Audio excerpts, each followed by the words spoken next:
Ćao svima, dobrodošli u moj comeback vlog.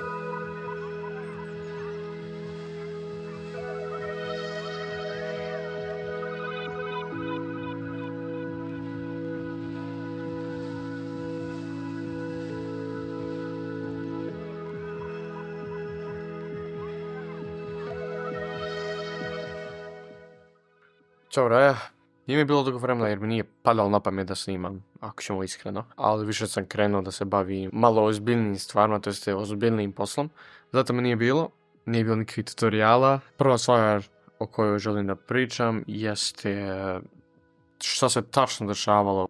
Glavna stvar koja se desila, to sam upoznao mnogo ljudi koji se ili bave istom stvari ili koji su bili snimani, to jeste modeli, influenceri i tako dalje. Drago što sam ih upoznao, preko njih sam došao do još nekih prijateljstava i suradnji, tako da sam veoma zahvalan na tome i neki ti ljudi su Adi Bebanić, Ana Bavrka, Selma Repeša i drugi. I zahvalan sam svima na njihovoj pomoći, na njihovim idejama, na tome što su oni prepoznali moj rad i htjeli da rade sa mnom. Prvo toga što sam radio sa njima. Druga stvar koja se desila jeste tada sam kupio novu kameru. To je ova kamera koju snimam sada. Trenutno gledate njene kadrove, to je Lumix SP2, a ova kamera koju vidite pored, to je moj stari Nikon.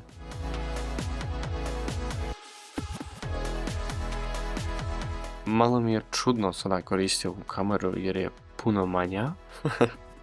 Ogromna razlika što se tiče težine, prvenstveno i veličine i kvalitete koju ova nova kamera donosi poređeno sa starom. Zahvalan sam na tome što sam uopšte uspio da kupim ovu kameru. Preko te kamere sam i uspio na kraju da uradim mnogo posla, a također mi je tu pomogla Dinula. Dinula, ne mogu da te ne spomenem, hvala ti što si bila tu, da mi pomogneš, da mi poslužiš opremu, da me čak voziš na snimanja. Tako da, hvala ti mnogo. Uglavnom, sad imam novu kameru, tako da mnogo mi olakšava svako snimanje koje radim. Evo, nabavio sam svjetlo, nadam se da izgledam malo cool, malo cinematic, malo zapadnjački tip youtubera. U suštini to je to. Baš sam radio ove godine i baš sam se umorio, tako da sam trenutno na odmoru. Malo mi čudno to zvuči reći, jer samom sebi dajem taj odmor. Uglavnom, sretan sam gdje sam, šta sam uradio, šta sam postigao, sve što sam snimio. I za sam moj rad možete posjetiti moj Instagram ili da posjetite moj portfolio koji se nalazi u opisu ovog YouTube videa. Želim da mnogo više snimam za sebe i slikam za sebe kao što sam to radio prije, gdje sam zapravo mogao da pokažem svoju kreativnost, da cigram sa svjetlom, da idem, kako mi to rekli, muhajem na neke lokacije u određeni dio dana, da bi uslikao određenu sliku ili sličnu sliku kao što neko prije uslikao, ili ja neku svoju viziju uradim. I volio bih mnogo više se fokusiram na prirodu. Želim da naučim taj stil fotografije. Tiče videa, travel videa, želim da to naučim, želim da naučim praviti veoma cool travel videa. Dakle, ne znam, nešto kao road trip sa prijateljima ili moje putovanje u drugi grad, situacija u tom gradu, šta sam ja radio, kako sam se proveo. Želio bih da radim malo više toga, jer prvenstveno izgleda prelijepo. Dakle, kad god odete u neki drugi grad,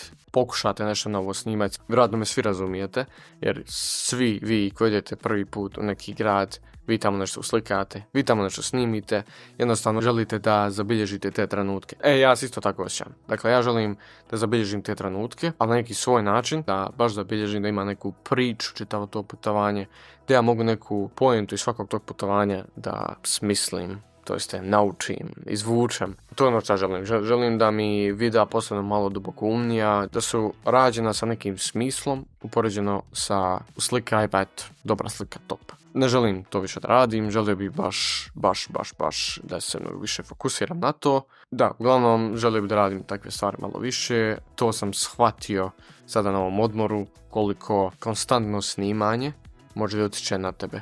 Dakle, ja volim da idem na teren i da snimam, nazovimo teren, da idem na ta snimanja, da snimam, da dođem kući i da editujem. Ali vremenom jednostavno umori. Sve što radite vremenom umori. Da radite u prodavnici svaki dan za kasom, sjedite, umorit ćete se, dojadi vam. To je baš neki posao koji se stalno ponavlja. Eto, možda je ružan primjer to za kasom, ali razumijete što želim da kažem. Eto, to bi bilo to. Eto, vidio sam moju novu kameru. Sada ću vam pokazati neke kadrove koje sam snimio sa ovom kamerom.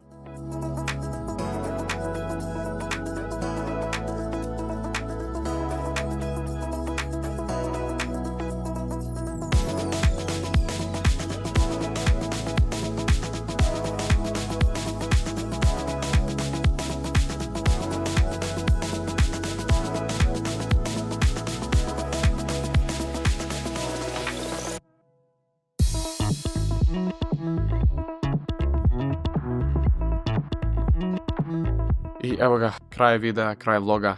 Nadam se da vam se svidio. Pokušao sam da skratim sve što mi se dešavalo u prethodnoj godini, u prethodnom periodu. Zadovoljan sa sobom, ponosim sa sobom i vjerujem da ću raditi još bolje i da u 2024. će da bude mnogo više posla, mnogo više kreativnih videa i nadam se da ćete biti tu da me gledate. Eto, hvala vam puno, vidimo se, ćao, peace.